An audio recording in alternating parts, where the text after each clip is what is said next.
fellow Falcoholics. What is up? Welcome to another episode of the Dirty Birds and Brews podcast. I'm your host, Kevin, Night at Falcoholic Kevin, here to bring you my final predictions for the Falcons. This will be my final official mock draft. We will be doing one more live mock draft on Wednesday's Falcoholic Live.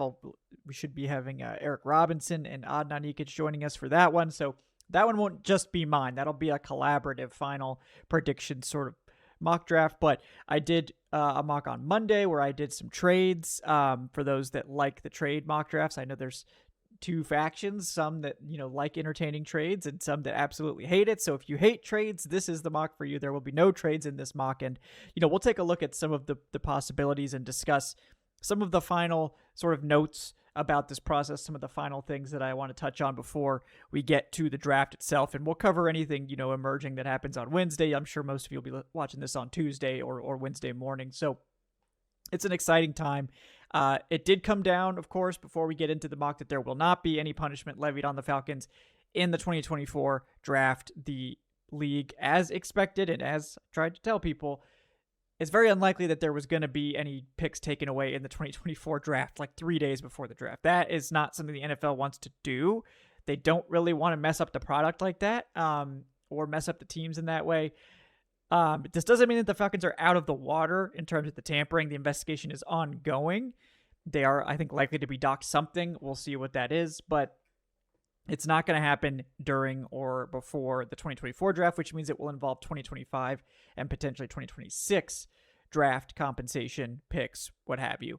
So there is that note. We don't have to worry about this year's draft getting messed with, which is kind of what I expected. So you can relax, take a deep breath based on that, and we'll see if anything else comes of that. And we will be getting into this one last final 7-round mock. No trades, like I said. We'll be looking at some of the options for the players. Basically, in this one, I'm going to take players that I think the Falcons are interested in. This is more of a predictive mock draft where I think these are the guys that the Falcons will go after. I'll try to inject a little bit of, difference at the top, right? Like I've taken Latu like the last 3 times. And while I do think Latu is going to be the pick ultimately in the first round, probably after a trade down, I want to get some other guys in there. So we'll talk about another option at 8 today. And we'll talk about some of the guys that I think are the guys that the Falcons could potentially be targeting in the other days of the draft. Obviously, this is just one potential scenario. The Falcons probably have close to 100 guys they have on their board that they're considering. So it's just like trying to find a needle in a haystack, finding out exactly which one they'll take at which spot. But last year we got 2 right.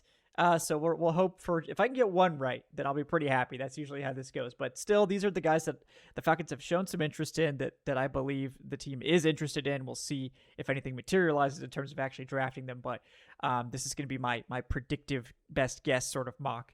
Try my best to figure out what Atlanta's going to do here, even if I don't necessarily agree with some of the picks as well. So we'll get into that. But first off, I want to bring you guys a real quick word from our sponsor, betonline.ag, folks. BetOnline is your number one source for all your summer sports this season, including the MLB, golf, the NBA playoffs, and the NHL playoffs. I know the Braves are getting off to a hot start here. Unfortunately, the Hawks out of the NBA playoffs, but I know we've got a lot of hockey fans.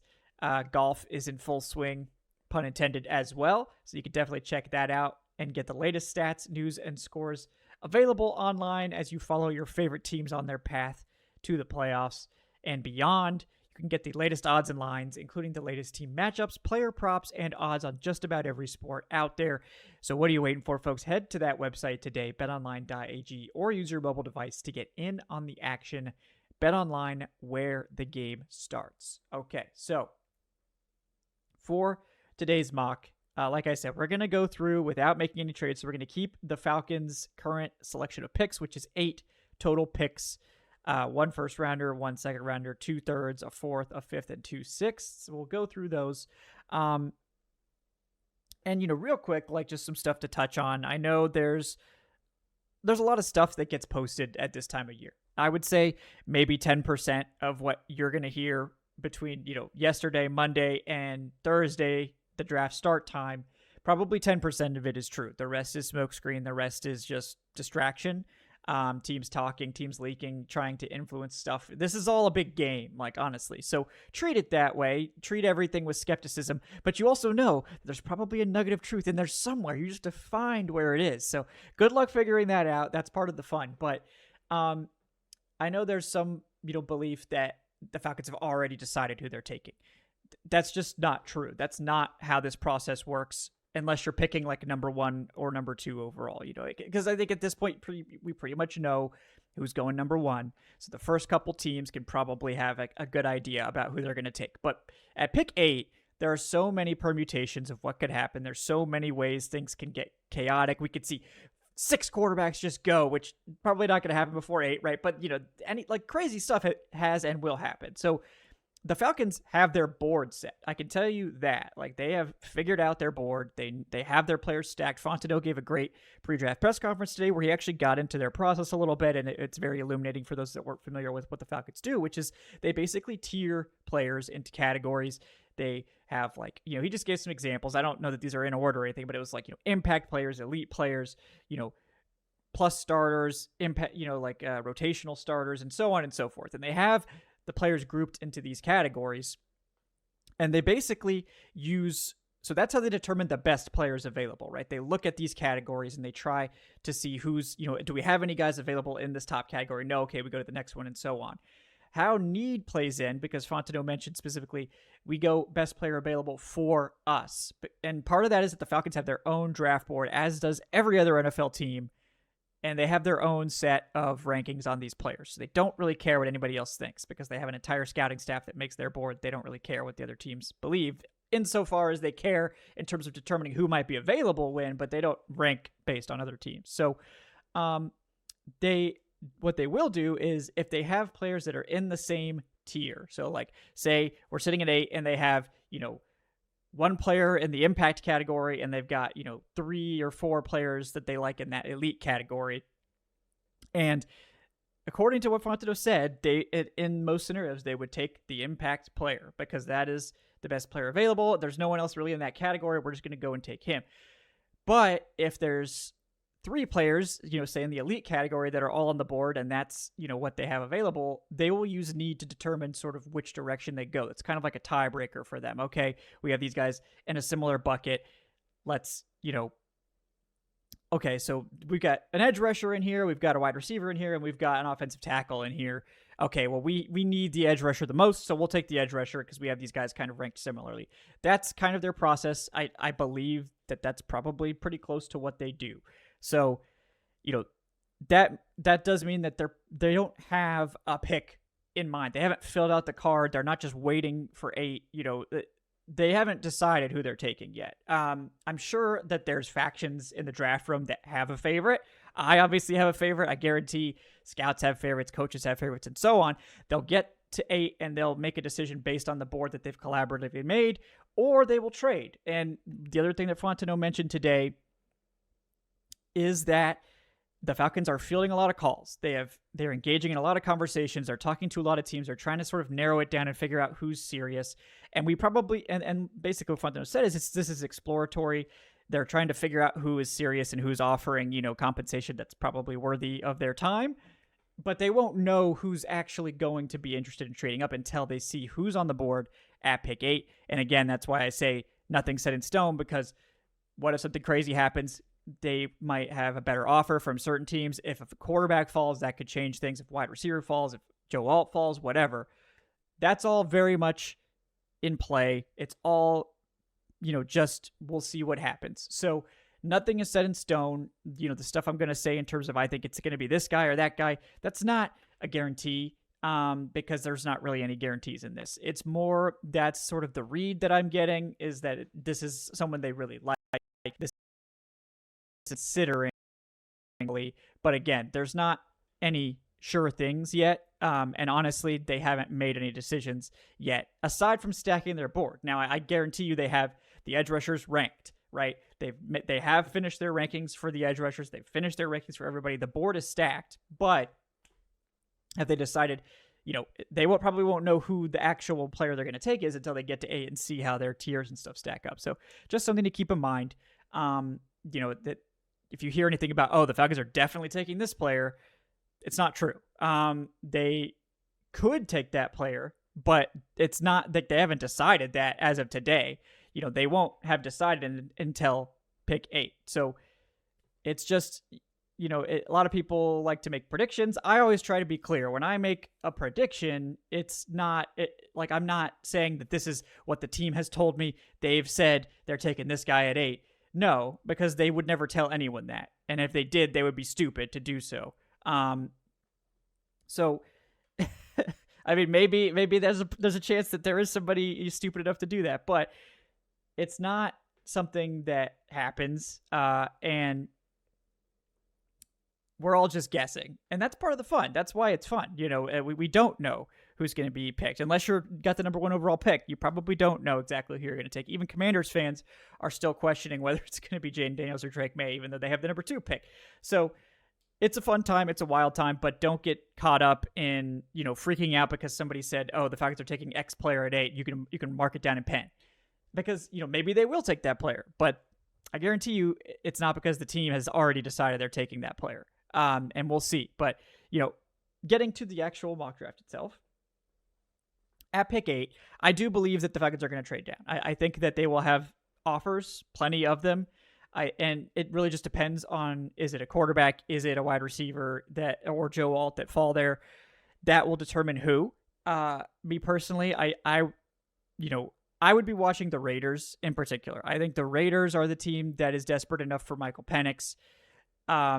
And, you see all the buzz about, oh, Michael Penix at 8. It's not about the Falcons taking Michael Penix at 8. I don't think, the team hasn't told me we're not going to take Michael Penix at 8. So, I can't say that with absolute certainty, but I believe that it is likely to be somebody else considering Michael Penix at 8. And that's where that buzz is coming from. Because the Falcons have made it clear they're open for business. Fontenot has already said they're taking tons of calls. So everyone knows the Falcons want to trade.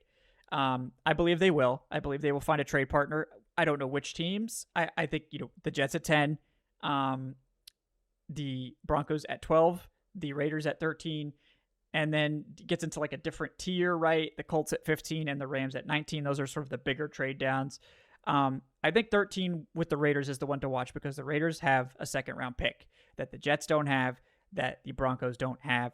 Now the Colts obviously do, and the Rams can potentially come with more future compensation, but I think the Raiders present the best opportunity of like maximizing value while still not risking losing Latu for the most part. I think that the thing is, one edge rusher is probably going to go before pick 13. I don't think we're going to get 2.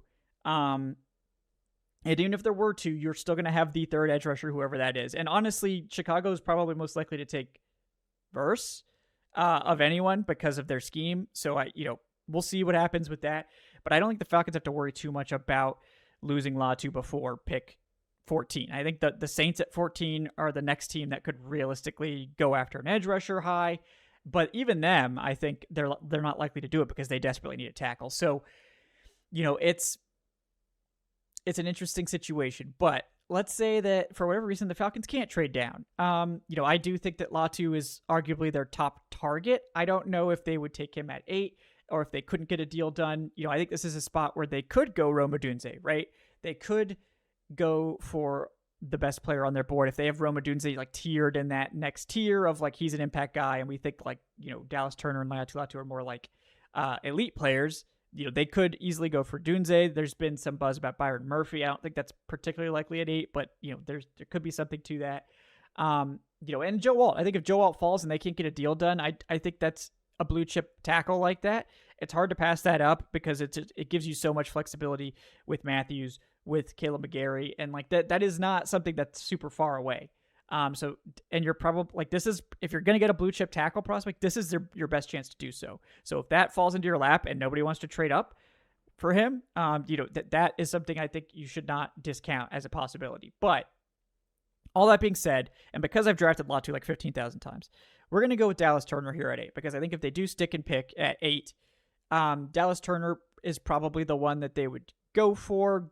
And again, like, I like Latu the best, but based on what Fontenot has done in the past, Turner would seem like the one that is the more logical fit from some angles. He has the length. That has been something that Fontenot has pretty pretty heavily prioritized with his defensive line picks. Obviously, he's the best athlete. I think he has some terrific potential, and he does have that coverage ability that none of the other ones really do have. Latu has done it a little bit, Verse hasn't done it at all.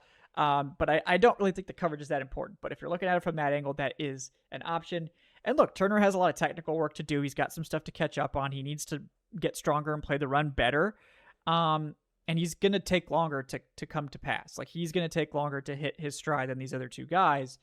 But he does have that elite upside. He has that top edge rusher upside that the other two maybe don't have. Maybe Latu is just a, low-end double-digit sack guy, like a 10-sack guy. I would be totally happy with that. But is he ever going to be like a TJ Watt, all these like super Myles Garrett type guys that are like getting you 15 plus sacks and are like one of the best pass rushers in the NFL? I don't know. Maybe not. But I think Falcons fans and I would be pretty happy with getting a 10-sack guy, like a consistent 10-sack guy that is just a good, reliable player that's not going to hurt you, that's going to be a 10-sack guy. Like, I think most Falcons fans would be like, if I could have a 10-sack guy, I would just take that guy right now instead of the chance of getting a 15-sack guy. But I think some people think I don't like Turner, or I don't want the Falcons to take him, or I have a problem with Turner. I don't. I'm fine with him being a top 10 pick. He does seem to fit Fontenot's prototype. I think if they stick and pick at 8, he's definitely one of the guys in consideration. So, I'm going to send him here at 8. I do think that, it will ultimately be Latu after a trade down, but if they stay at 8, they will have the opportunity to take Turner that they might not have if they do trade down. So, we'll see how it plays out, but I think Dallas Turner, Latu, both worthy prospects for the Falcons at 10 here. The second round pick 43. We're not doing any trades, like I said. So pick 43 is a good place to potentially get a defensive back, and that I think is the way to go. There's always a chance that one of these top receivers falls because it's such a deep class. So I would be watching that too. And if the Falcons, for whatever reason, don't take an edge rusher in the first round, they're kind of boxed into where they're probably going to have to take one at 43 or risk missing out on the starters. So, here we're going to go with the cornerback, go with TJ Tampa from Iowa State. This is a guy I've mocked to the Falcons before.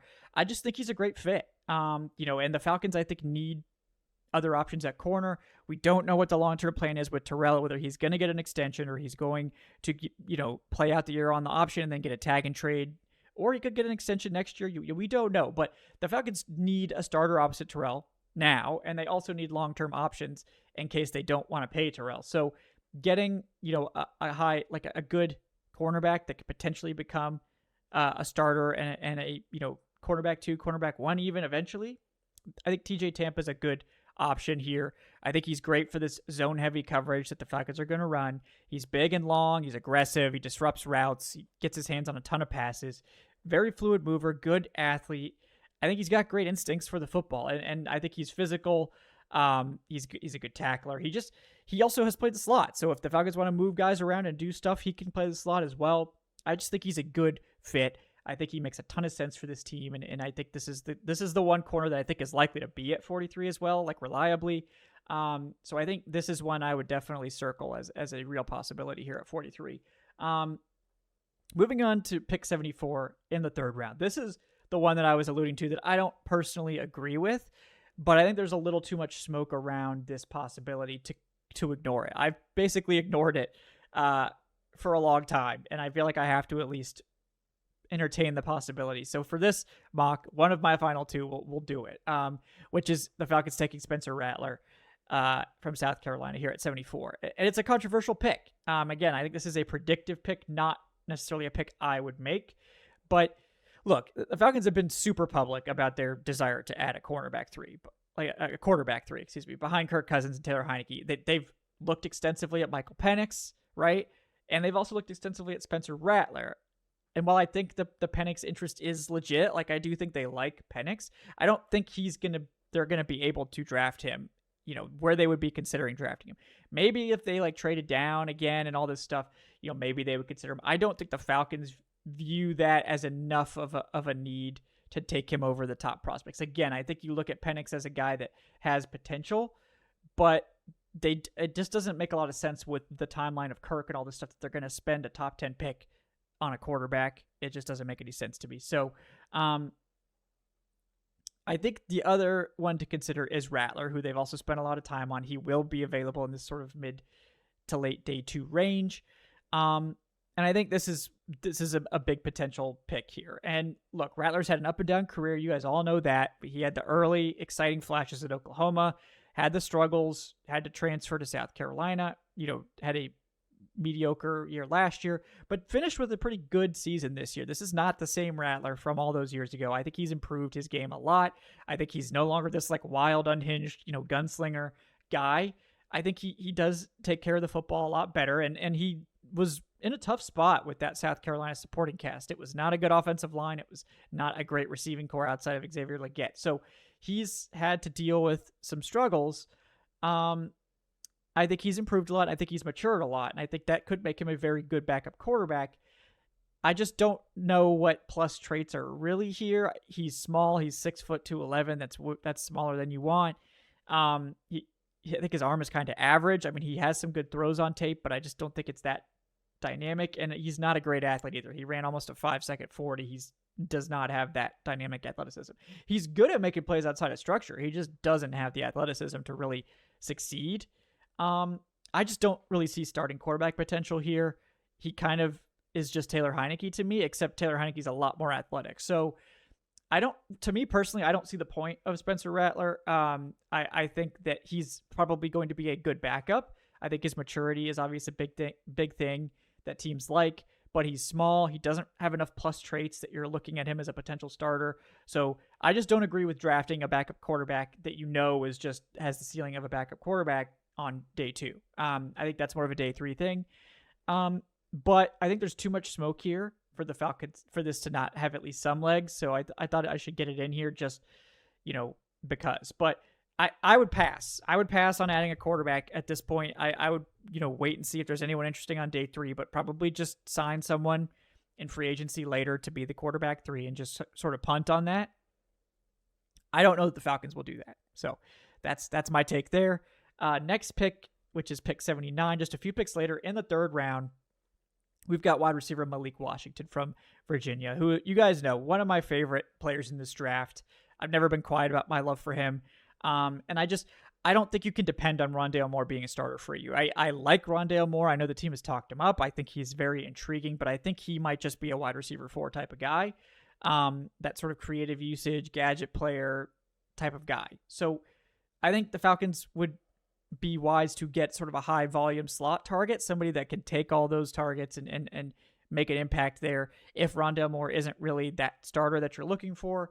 And I think Malik Washington is that guy, one of the most productive receivers in college football. He's small, right? He's 5'9", 190, right? Didn't run a huge route tree because of the way they used him, but he's just so talented, and you could tell. Like, he was the focal point of that passing game. He's explosive, terrific agility, mobility. He's got the great contact balance, has amazing hands. I mean, he has some incredible catches. He doesn't have elite deep speed, but he moves so well. I think, the route tree is not necessarily his fault. I don't have any concerns about him. He's not a bad route runner. He's actually a good route runner. He just didn't run a huge tree. So I think he's someone that's going to take a little bit of time to learn, but I think he is someone that you can have some plays immediately dialed up for him, and it's going to be ready to come in and do some stuff for you and end up being a high volume slot receiver in time that can just do a lot with short targets, with intermediate targets. And he's got enough speed to threaten deep, but I like Malik Washington a lot, and this is the range he's probably going to go in. I don't think he's going to make it to the 4th round like we've seen in some mocks.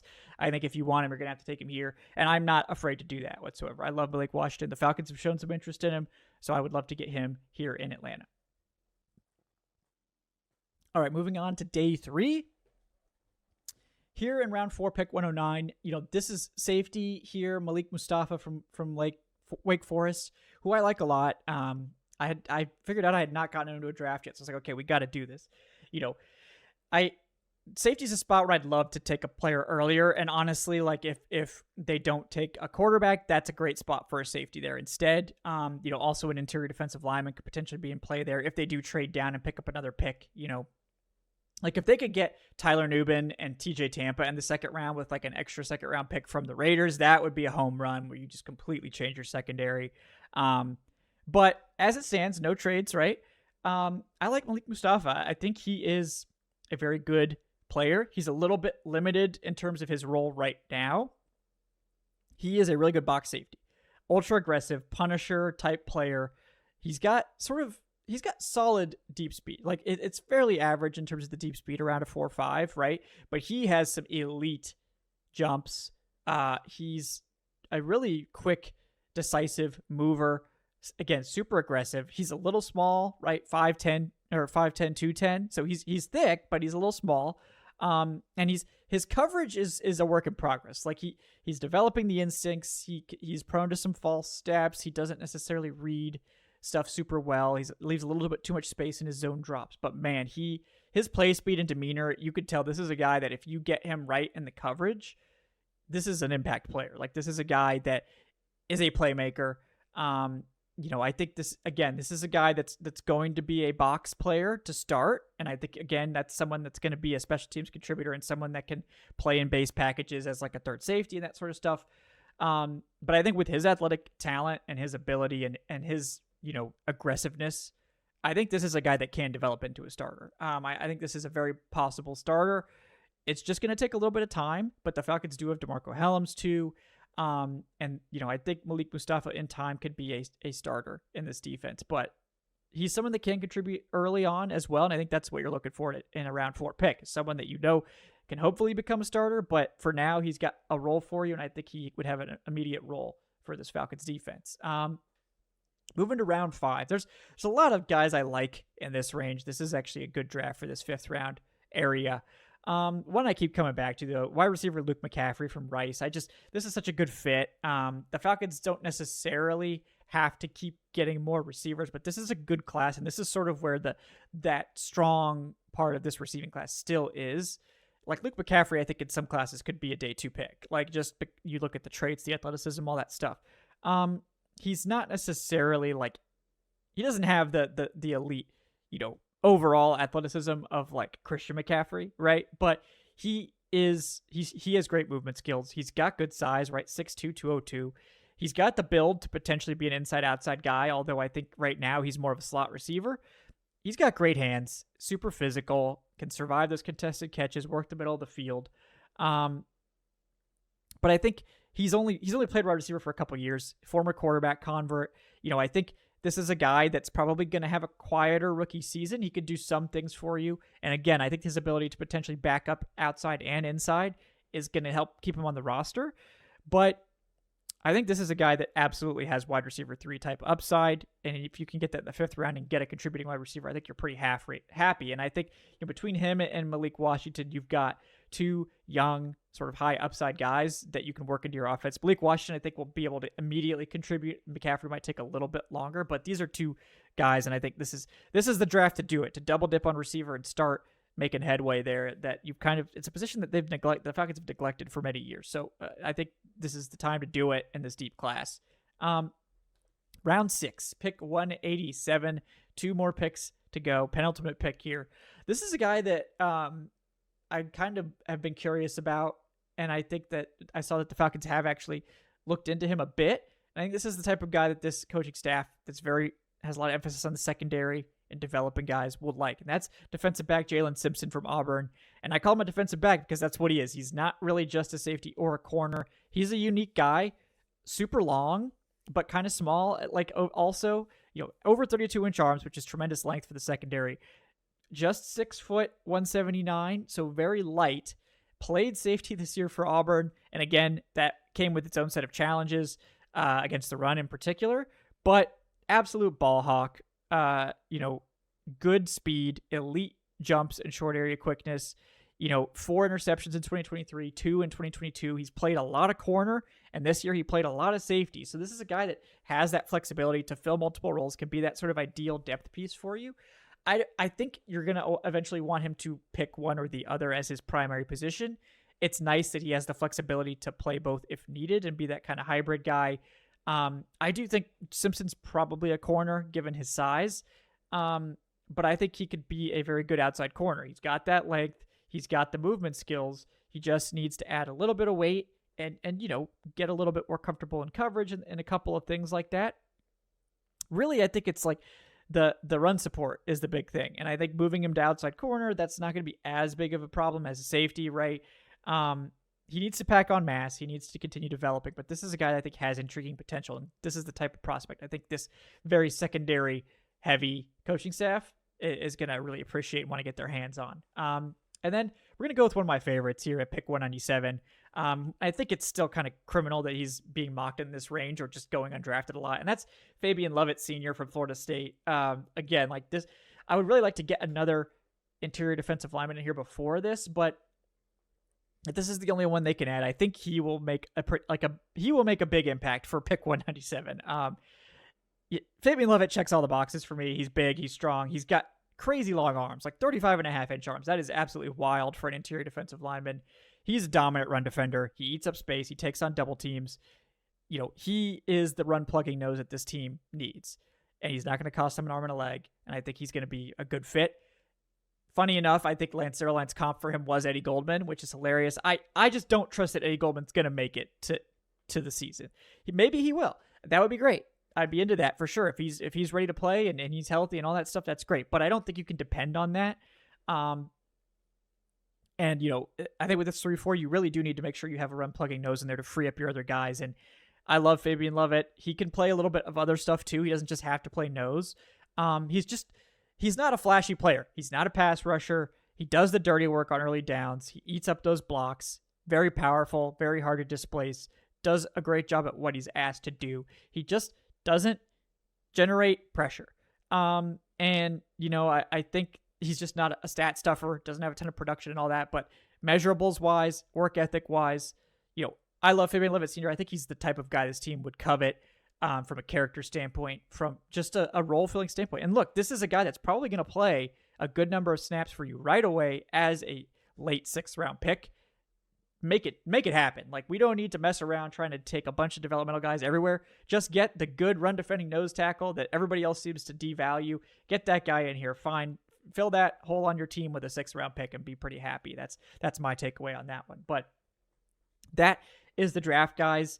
Appreciate everyone for tuning in to this final prediction episode. Just want to remind folks, we will be live first of all, Wednesday night for our final live mock draft with Eric Robinson and Adnan Ikic on the Falcoholic Live. Check that out on our YouTube channel. It'll also be up, of course, on all the platforms shortly afterwards. We also, of course, will be live for all 3 nights of the NFL draft, including we'll be starting around 7:45-ish on Thursday, around 7 on Friday, and then noon when things kick off on Saturday. We'll be live as long as the Falcons have picks to go. So I'll be joined by we have a huge list of guests that we're working on figuring out when they're going to be there. We'll also be giving away $50 gift cards on each day of the draft, so that you have that to look forward to as well if our glowing coverage wasn't enough to convince you. But yeah, check that out. Please like, subscribe. I hope you enjoyed this episode. Leave me your final predictions in the comments. Let me know what your final mock drafts are. Who do you think the Falcons are going to take at 8, or do you think they're going to trade down? Let us know. Appreciate all the comments, even the hate comments. It's fine. I understand. There's a lot of anger about this team out there, so it's okay. You can let it out. I can handle it. But thank you guys for watching today. Thank you for following us throughout this draft process. We got a couple more shows to go, and then it'll be draft night before you know it. So thank you guys so much for tuning in. I'm Kevin Knight of Alcoholic Kevin. Like I said, like, subscribe, leave that 5-star review on your podcast platform of choice. We will see you on Wednesday night and then every night of the NFL draft as we close up this 2024 draft cycle. Thank you guys so much for following along with us on the Dirty Birds and Brews podcast. We'll see you next time. Have a great day, folks.